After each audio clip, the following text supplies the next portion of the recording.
Hi everyone, I am Madhura. ഇന്നത്തെ വീഡിയോയിൽ ഞാൻ ഡിസ്കസ് ചെയ്യുന്നത് കണ്ടീഷണൽ പ്രോബബിലിറ്റിയുടെ 3 റിമാർക്സ്, അതുമായിട്ട് ബന്ധപ്പെട്ടുള്ള theorem and independence of events എന്നുള്ള 3 കാര്യങ്ങളാണ് ഈ ഒരു വീഡിയോയിൽ ഞാൻ ഡിസ്കസ് ചെയ്യുന്നത്. അപ്പോൾ ഇതിൽ കണ്ടീഷണൽ പ്രോബബിലിറ്റി എന്ന് പറയുന്നത് എ ബി 2 ഇവൻറ്റ്സ് ആണെന്നുണ്ടെങ്കിൽ P of A given B, that is the conditional probability of A given B, or the probability of A given the condition that B is already happened. B എന്ന് പറയുന്ന event already സംഭവിച്ചു കഴിഞ്ഞിട്ടുണ്ട് എന്നുള്ള കണ്ടീഷനിൽ എയുടെ എന്ന് പറയുന്ന ഇവന്റിന്റെ പ്രോബിലിറ്റി ആണ് P of A given B, which is equal to P of A intersection B divided by P of B. അതായത് എ ജോയിന്റ് പ്രോബിലിറ്റി, എയും ബിയും ഒരുമിച്ച് സംഭവിക്കാനുള്ള പ്രോബിലിറ്റി ഡിവൈഡ് ബൈ ബിയുടെ പ്രോബിലിറ്റി ആയിരിക്കും ആ കണ്ടീഷണൽ പ്രോബിലിറ്റി എന്ന് പറയുന്നത്. ഇവിടെ P of be greater than 0 ആവണം, അല്ലെങ്കിൽ അത് നോട്ട് ഡിഫൈൻഡ് ആകും. ഈക്വൽ ടു 0 ആയി കഴിഞ്ഞാൽ നോട്ട് ഡിഫൈൻഡ് ആകും. ദെൻ ഇവിടെ അതുപോലെ സിമിലർലി നമുക്ക് conditional probability of be given A, probability of the event be given the condition that A എന്ന് പറയുന്ന ഇവന്റ് ഓൾറെഡി ഹാപ്പൻ ചെയ്തിട്ടുണ്ട് എന്നുള്ളത് P of A intersection B divided by P of A ആയിരിക്കും, P of B given A. Okay, അപ്പോൾ ഇവിടെ P of A greater than 0 ആവണം. Okay, ഇനി ഇതുമായിട്ട് ബന്ധപ്പെട്ടുള്ള 2 റിമാർക്സ് ആണ് ഇവിടെ പറയുന്നത്. ഫസ്റ്റ് റിമാർക്ക് നോക്കുക, for P of B greater than 0, P of B greater than 0 ആണെന്നുണ്ടെങ്കിൽ P of A given B എന്ന് പറയുന്നത് less than or equal to P of A ആയിരിക്കും. അതിന് കാരണം P of A given Bയുടെ ഡെഫിനേഷൻ നോക്കുക. A given B equal to P of A intersection B divided by P of B ആണ്. Okay, P of B greater than 0 ആണെന്ന് തന്നിട്ടുണ്ട്. അതൊരു positive quantity, probability ആണ്, പോസിറ്റീവ് ആയിരിക്കും. 0 to 1 ഇടയിലാണ് കിടക്കുക. ഇവിടെ 0 അല്ല എന്നുള്ളത് പറഞ്ഞിട്ടുണ്ട്, അപ്പോൾ ഡിഫൈൻഡ് ആണ്, അപ്പോൾ അതൊരു പോസിറ്റീവ് ക്വാണ്ടിറ്റി ആണ്. ഇനി പി ഓഫ് എയും ഈ പി ഓഫ് എ ഇന്റർസെക്ഷൻ ബിയും തമ്മിലുള്ള റിലേഷൻ എന്താ നോക്കാം. എ എന്ന് പറയുന്ന ഒരു സെറ്റ് ഉണ്ട്, ബി എന്ന് പറയുന്ന വേറൊരു സെറ്റ് ഉണ്ട്. ഇത് എ, ഇത് ബി, ഇതായിരിക്കും എ ഇന്റർസെക്ഷൻ ബി അല്ലേ. അപ്പോൾ എയുടെ ഉള്ളിലുള്ള ഒരു സാധനമാണ് എ ഇന്റർസെക്ഷൻ ബി. അപ്പോൾ എ ഇന്റർസെക്ഷൻ ബി എന്ന് പറയുന്നത് സബ്സെറ്റ് ഓഫ് എ ആണ്. അങ്ങനെയാണെന്നുണ്ടെങ്കിൽ അതിൻ്റെ ഒരു തിയറം ഉണ്ടായിരുന്ന പ്രോബിലിറ്റിയിൽ എ സബ്സെറ്റ് ഓഫ് ബി ആണെങ്കിൽ P of A less than or equal to P of B. അപ്പോൾ P of A intersection B എന്ന് പറയുന്നത് less than or equal to P of A ആയിരിക്കും. P of A intersection B എന്ന് പറയുന്നത് less than or equal to P of A ആയിരിക്കും. അപ്പോൾ P of A given B എന്ന് പറയുന്നത് equal to P of A intersection B divide by P of B ആണ്. P of A intersection B എന്ന് പറയുന്നത് P of എനേക്കാളും ചെറിയൊരു quantity ആയതുകൊണ്ട് തന്നെ ഇവിടെ നമുക്ക് പറയാം P of A given B less than or equal to P of A ആകും when P of B is greater than 0. Give 1 minute. Okay. Then second, P of A given B is not defined if P of B equal to 0. P of B equal to 0 ആയി കഴിഞ്ഞാൽ denominator 0 ആയി, denominator 0 ആയി കഴിഞ്ഞാൽ നമുക്ക് not defined ആണ്. Then P of B given B എന്ന് പറയുന്നത് equal to 1 ആയിരിക്കും. അപ്പോൾ P of B given B എന്ന് പറയുന്നത് എന്താ? P of B intersection B divided by P of B, that is P of B divided by P of B, this is equal to 1. Okay, then അടുത്തത് ഒരു തിയറമാണ്. For a fixed B with P of B greater than 0, P of A given B is a probability function or probability measure. P of A given B എന്ന് പറയുന്നത് ഒരു probability function അല്ലെങ്കിൽ probability measure ആണെന്ന് prove ചെയ്യാനാണ് പറഞ്ഞിരിക്കുന്നത്. അതാണ് നമ്മുടെ theorem. അപ്പോൾ അതിൻ്റെ പ്രൂഫ് നമ്മൾ കാണണം. അപ്പോൾ അതിന് നമ്മൾ കണ്ടീഷണൽ പ്രോബിലിറ്റിയുടെ ഡെഫിനിഷൻ എടുക്കാം. ബൈ ദ കണ്ടീഷണൽ പ്രോബിലിറ്റി, അപ്പോൾ നമുക്ക് ഇത് പ്രോബിലിറ്റി മെഷർ ആണെന്ന് പ്രൂവ് ചെയ്യണമെന്നുണ്ടെങ്കിൽ നമ്മൾ എന്ത് ചെയ്യണം? പ്രോബിലിറ്റിയുടെ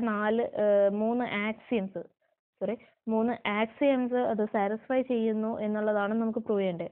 അപ്പോൾ here we have to show that the conditional probability satisfies all the three axioms of probability. അപ്പോൾ ഫസ്റ്റ് ആക്സിയം എന്തായിരുന്നു? പ്രോബിലിറ്റി ഈസ് നോൺ നെഗറ്റീവ് എന്നുള്ളതാണ് ഫസ്റ്റത്തെ ആക്സിയം എന്ന് പറയുന്നത്. അപ്പോൾ P of A given B എന്ന് പറയുന്നത് P of A intersection B divide by P of B ആണ്. എ ഇൻ്റർസെക്ഷൻ ബി എന്ന് പറയുന്നത് ഇത് ഒരു രണ്ട് ഇവൻറ്റുകളുടെ ജോയിൻ്റ് ആയിട്ടുള്ള ഒക്കറൻസ് ആണ്. എ കോമൺ ആയിട്ട് വരുന്ന പോയിന്റുകളാണ്. അപ്പോൾ ഒരു ഒന്നെങ്കിൽ അത് A intersection B null set ആകാം, അല്ലെങ്കിൽ ഒരു എലമെന്റ്സ് ഉള്ള ഒരു സെറ്റ് ആയിരിക്കാം. അപ്പം അതിൻ്റെ പ്രോബിലിറ്റി എന്ന് പറയുന്നത് നൾ സെറ്റ് ആവുന്ന കേസിൽ അത് 0 ആവും, അല്ല ഇവന്റ് ഇമ്പോസിബിൾ ഇവന്റ് ആണെന്നുണ്ടെങ്കിലും അത് 0 ആകാം. അപ്പം ആ പ്രോബിലിറ്റി എന്ന് പറയുന്നതിന് ആ ഒരു വാല്യൂന് പി ഓഫ് എ ഇൻ്റർസെക്ഷൻ ബിക്ക് മിനിമം 0 ആണ് വാല്യൂ എടുക്കാൻ പറ്റുക, മാക്സിമം 1 ആണ്. അപ്പോൾ P of A intersection B എന്ന് പറയുന്നത് greater than or equal to 0 ആണ്. P of B already greater than 0 ആണ്, തിയറത്തിൽ തന്നെ തന്നിട്ടുണ്ട്. അപ്പോൾ ഇത് greater than or equal to 0 ആയിരിക്കുമല്ലോ ബൈ ദ ആക്സിയം 1. അപ്പോൾ അത് പ്രോബിലിറ്റി മെഷറാണ്. ഇനി P of S given B, S given B എന്ന് പറയുന്ന കണ്ടീഷണൽ പ്രോബിലിറ്റി കൺസിഡർ ചെയ്യാം. സാമ്പിൾ സ്പേസ് നമുക്ക് രണ്ടാമത്തെ ആക്സിയം എന്ന് പറയുന്നത് P of S is equal to 1 എന്നുള്ളതാണ്. P of S given B is equal to 1 എന്ന് നമ്മൾ പ്രൂവ് ചെയ്യണം. P of S given B എന്ന് പറയുന്നത് എന്താ? P of S intersection B divide by P of E. S intersection B എന്തായിരിക്കും? P of B തന്നെയായിരിക്കും. അപ്പോൾ P of B divide by P of B which is equal to 1. Axiom 2ഉം satisfy ചെയ്തു. ഇനി for any two adjoint events A and B, അപ്പോൾ നമ്മൾ രണ്ട് events എടുക്കണം.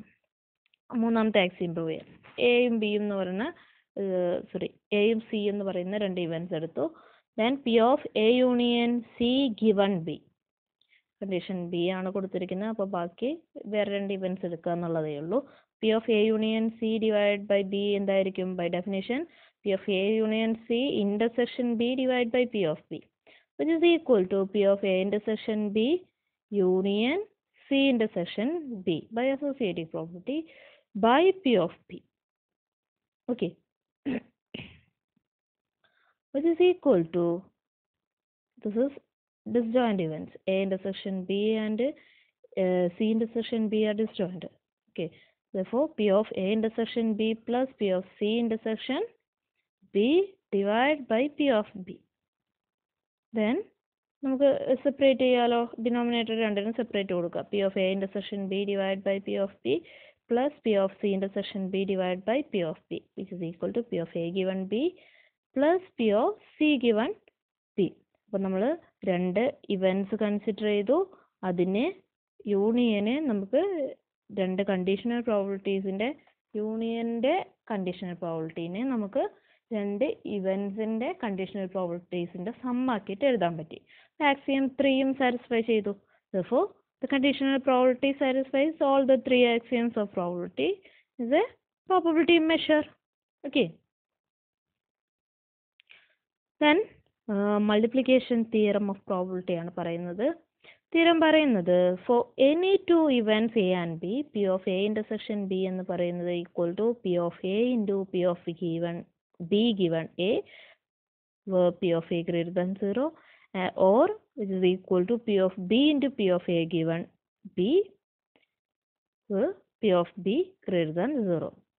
നമുക്ക് A intersection Bനെ കണ്ടീഷണൽ പ്രോബിലിറ്റീസിൻ്റെ ടേംസിൽ പ്രൊഡക്റ്റ് ആയിട്ട് എഴുതാൻ പറ്റും എന്നുള്ളതാണ് മൾട്ടിപ്ലിക്കേഷൻ തിയറം പറയുന്നത്. where P of A given B and P of B given A are conditional probabilities of A and B respectively. Okay. ഇതാണ് മൾട്ടിപ്ലിക്കേഷൻ തിയറം. ഇമ്പോർട്ടൻ്റ് ആണ്, ചോദിക്കാറുണ്ട്. ഓക്കെ. Independent events. ഇപ്പോഴാണ് രണ്ട് events A and B independent ആണെന്ന് പറയുക. Okay. Independent ആവാനുള്ള condition എന്താണ് എന്നുള്ളതൊക്കെയാണ് ഇവിടെ പറയുന്നത്. അപ്പോൾ നോക്കാം. Definition: 2 or more events are said to be independent if the probability of any one of them is not affected by the supplementary knowledge concerned by materialization of any number of remaining events, otherwise they are said to be dependent. ഇപ്പോൾ ഒരു ഇവൻറ്റിൻ്റെ probability ബാക്കിയുള്ള ഇവൻറ്റുകളുടെ ഡീറ്റെയിൽസുമായിട്ട് യാതൊരു ബന്ധവുമില്ല. ബാക്കിയുള്ള ഇവൻറ്റ്സിന് എന്ത് സംഭവിച്ചാലും ആ ഒരു ഇവൻറ്റിൻ്റെ പ്രോബബിലിറ്റിക്ക് ചേഞ്ച് ഒന്നും വരില്ല എങ്കിൽ നമുക്കത് ഇവൻറ്റ്സ് ഇൻഡിപെൻഡൻ്റ് ആണെന്ന് പറയാം. ഓക്കെ. ഇപ്പോൾ independence of two events A and B define ചെയ്തിട്ടുണ്ട്. An event A is said to be independent, statistically independent, of event B if the conditional probability of A given B is equal to unconditional probability of A. അതായത് എയും ബിയും independent ആണെന്നുണ്ടെങ്കിൽ B എന്ത് തന്നെ ആയിക്കഴിഞ്ഞാലും എയുടെ പ്രോബിലിറ്റിക്ക് change ഉണ്ടാവില്ല. അപ്പോൾ P of A given B, probability of A given the condition that be is already happened എന്നുള്ളത് നമുക്ക് പി ഓഫ് എ തന്നെ കിട്ടണം. കാരണം ബിയുമായിട്ട് അതിന് യാതൊരു ബന്ധവും ഉണ്ടാവാൻ പാടില്ല. ഓക്കെ, അപ്പോൾ P of A given B is equal to P of A. Similarly if the event B is independent of A, we must have P of B given A equal to P of B.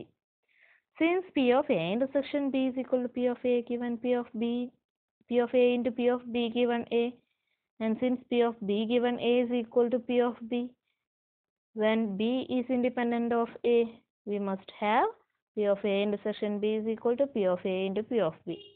അപ്പോൾ ഈ ഒരു കാര്യമാണ് നിങ്ങൾ മനസ്സിൽ വെക്കേണ്ടത്. എയും ബിയും independent ആണെന്നുണ്ടെങ്കിൽ P of A intersection B is equal to P of A into P of B, രണ്ടിൻ്റെയും സെപ്പറേറ്റ് പ്രോബിലിറ്റിയുടെ പ്രൊഡക്റ്റ് ആയിട്ട് എഴുതാൻ പറ്റണം probability of A intersection B. Okay, probability of A intersection B equal to P of A into P of B ആണെങ്കിൽ A and B are said to be independent. Okay, ഇനി independence രണ്ട് രീതിയിലുണ്ട്. ഇവൻസിൻ്റെ independence നമുക്ക് pairwise independent and mutual independence എന്ന് പറയാം. Okay, ഇപ്പോൾ രണ്ടിൽ കൂടുതൽ ഇവൻസ് ഉണ്ടാകുമ്പോഴാണ് പെയർ വൈസ് ഇൻഡിപെൻഡൻസും മ്യൂച്വൽ ഇൻഡിപെൻഡൻസും പറയുന്ന ഒരു സിറ്റുവേഷൻ വരുന്നത്. അപ്പോൾ first one pairwise independent എന്താണെന്ന് നോക്കാം. A set of events A1, A2, etc. An are said to be pairwise independent if every pair of different events are independent. ഇപ്പോൾ A1, A2, etc. An എന്ന് പറയുന്ന set of events ഉണ്ട്, നമുക്ക് n events ഉണ്ട്. അത് pairwise independent ആണെന്ന് പറയണമെന്നുണ്ടെങ്കിൽ ഓരോ pairs of events എടുത്തു കഴിഞ്ഞാലും അവ തമ്മിൽ ഇൻഡിപെൻഡൻ്റ് ആയിരിക്കണം. അതായത് P of AI intersection AJ equal to P of AI into P of AJ for all I and J were I not equal to J. ഏത് different ആയിട്ടുള്ള ഇവൻറ്റ്സ് എടുത്തു കഴിഞ്ഞാലും ഇപ്പോൾ A B C D 4 events ആണ് നിങ്ങളുടെ കയ്യിലുള്ളത് എങ്കിൽ അത് പെയർ വൈസ് ഇൻഡിപെൻഡൻ്റ് ആവണമെന്നുണ്ടെങ്കിൽ പി ഓഫ് എ ഇൻ്റർസെക്ഷൻ ബിനെ നമുക്ക് P of A into P of B എന്ന് എഴുതാൻ പറ്റണം. പി ഓഫ് എ ഇൻ്റർസെക്ഷൻ സിനെ നമുക്ക് P of A into P of C എന്ന് എഴുതാൻ പറ്റണം. Then P of A intersection D equal to P of A into P of D എന്ന് എഴുതാൻ പറ്റണം. Then P of B intersection C എന്ന് പറയുന്നതിനെ P of B into P of C എന്ന് എഴുതാൻ പറ്റണം. പി ഓഫ് ബി ഇൻ്റർസെക്ഷൻ ഡിനെ P of B into P of D എന്ന് എഴുതാൻ പറ്റണം. Then P of C intersection ഡിനെ P of C into P of D എന്ന് എഴുതണം. അങ്ങനെ ഏത് രണ്ട് പേരെടുത്തു കഴിഞ്ഞാലും നമുക്ക് ഇൻ്റർസെക്ഷൻ്റെ പ്രോബിലിറ്റീനെ പ്രൊഡക്റ്റ് ഓഫ് ദ പ്രോബിലിറ്റീസ് ആയിട്ട് എഴുതാൻ പറ്റണം. ഓക്കെ, അങ്ങനെയാണെന്നുണ്ടെങ്കിൽ ആ ഇവൻറ്റ്സിനെ നമ്മൾ പെയർ വൈസ് ഇൻഡിപെൻഡൻ്റ് ആണെന്ന് പറയും. ദെൻ മ്യൂച്വൽ ഇൻഡിപെൻഡൻസ് എന്താണെന്ന് വെച്ചാൽ a set of events A1, A2, etc. An are said to be mutually independent if P of AI intersection AJ intersection etc. intersection A are equal to P of A into P of AJ into etc. into P of AR for every subset AI, AJ, etc. AR of A1, A2, etc. AN. Okay, that is the probability of every 2, every 3, every n of the events are the product of the respective probabilities. അതായത് നമുക്ക് pairwise ഇൻഡിപെൻഡൻസും കൂടെ include ചെയ്തിട്ടുള്ള ഒരു കാര്യമാണ് mutual independence എന്ന് പറയുന്നത്. Pairwise independent ആവണമെന്നുണ്ടെങ്കിൽ ഏത് രണ്ട് ഇവൻറ്റ്സിൻ്റെ പെയർ എടുത്തു കഴിഞ്ഞാലും നമുക്ക് ഇൻഡിപെൻഡൻ്റ് ആണെന്ന് പ്രൂവ് ചെയ്താൽ മതി. ഏതെങ്കിലും രണ്ട് ഇവൻറ്റ്സിൻ്റെ ഇൻ്റർസെക്ഷൻ്റെ പ്രോബബിലിറ്റി എന്ന് പറയുന്നത് ആ ഇവൻറ്റുകളുടെ പ്രോബബിലിറ്റിയുടെ മൾട്ടിപ്ലൈ ചെയ്തതാണെന്ന് പ്രൂവ് ചെയ്താൽ മതി പെയർ വൈസ് ഇൻഡിപെൻഡൻ്റ് ആണെന്ന് പ്രൂവ് ചെയ്യാം. പക്ഷെ മ്യൂച്വൽ ഇൻഡിപെൻഡൻസിൽ പെയർ വൈസ് ഇൻഡിപെൻഡൻസ് വേണം. അതായത് ഏത് രണ്ട് ഇവന്റ്സ് എടുത്തു കഴിഞ്ഞാലും നമുക്ക് പ്രോബിലിറ്റി ഓഫ് ഇന്റർസെക്ഷൻ എന്ന് പറയുന്നത് പ്രൊഡക്റ്റ് ഓഫ് ഇവന്റ്സിന്റെ പ്രോബിലിറ്റി ആയിട്ട് എഴുതാൻ പറ്റണം. പ്ലസ് ഏത് 3 ഇവന്റ്സ് എടുത്തു കഴിഞ്ഞാലും അങ്ങനെ പ്രൊഡക്റ്റ് ആയിട്ട് എഴുതാൻ പറ്റണം. ഏത് 4 ഇവന്റ്സ് എടുത്തു കഴിഞ്ഞാലും പ്രൊഡക്റ്റ് ആയിട്ട് എഴുതാൻ പറ്റണം. ഏത് 5 ഇവന്റ്സ് എടുത്തു കഴിഞ്ഞാലും പ്രൊഡക്റ്റ് ആയിട്ട് എഴുതാൻ പറ്റണം. സപ്പോസ് നിങ്ങൾക്ക് എ ബി സി ഡി എന്ന് പറയുന്ന 4 ഇവന്റുകളാണ് ഉള്ളത് എങ്കിൽ അവിടെ രണ്ടെണ്ണം വെച്ചിട്ടുള്ള intersection P of A intersection B equal to P of A into P of B എഴുതാൻ പറ്റണം. P of B intersection C equal to P of B into P of C അങ്ങനെ ഏത് രണ്ട് പേരെടുത്തു കഴിഞ്ഞാലും എഴുതാൻ പറ്റണം. പ്ലസ് 3 എടുത്തു കഴിഞ്ഞാലും എഴുതാൻ പറ്റണം. അതായത് P of A intersection B intersection C equal to P of A into P of B into P of C എഴുതാൻ പറ്റണം. P of A intersection C intersection D is equal to P of A into P of B into P of D എന്ന് എഴുതാൻ പറ്റണം. അങ്ങനെ ഏത് 3 എടുത്തു കഴിഞ്ഞാലും നമുക്ക് അങ്ങനെ എഴുതാൻ പറ്റണം. അതുപോലെ 4 ഇവന്റ്സ് ആണുള്ളത്, അപ്പോൾ 4 എടുത്തു കഴിഞ്ഞാലും അങ്ങനെ എഴുതാൻ പറ്റണം. P of A intersection B intersection C intersection D is equal to P of A into P of B into P of D എന്ന് എഴുതാൻ പറ്റണം. ഓർഡർ ഒന്നും അവിടെ വിഷയമല്ല. ഏത് ഇവന്റ്സ് എടുത്തു കഴിഞ്ഞാലും എത്ര എണ്ണത്തിന്റെ കോമ്പിനേഷൻ ജോയിന്റ് ആയിട്ട് എടുത്തു കഴിഞ്ഞാലും നമുക്ക് അങ്ങനെ പ്രൊഡക്റ്റ് ആയിട്ട് എഴുതാൻ പറ്റുകയാണെങ്കിൽ അതിനെ മ്യൂച്വൽ ഇൻഡിപെൻഡൻസ് എന്ന് പറയും. ഇവിടെ ഒരു എക്സാമ്പിൾ കൊടുത്തിട്ടുണ്ട്.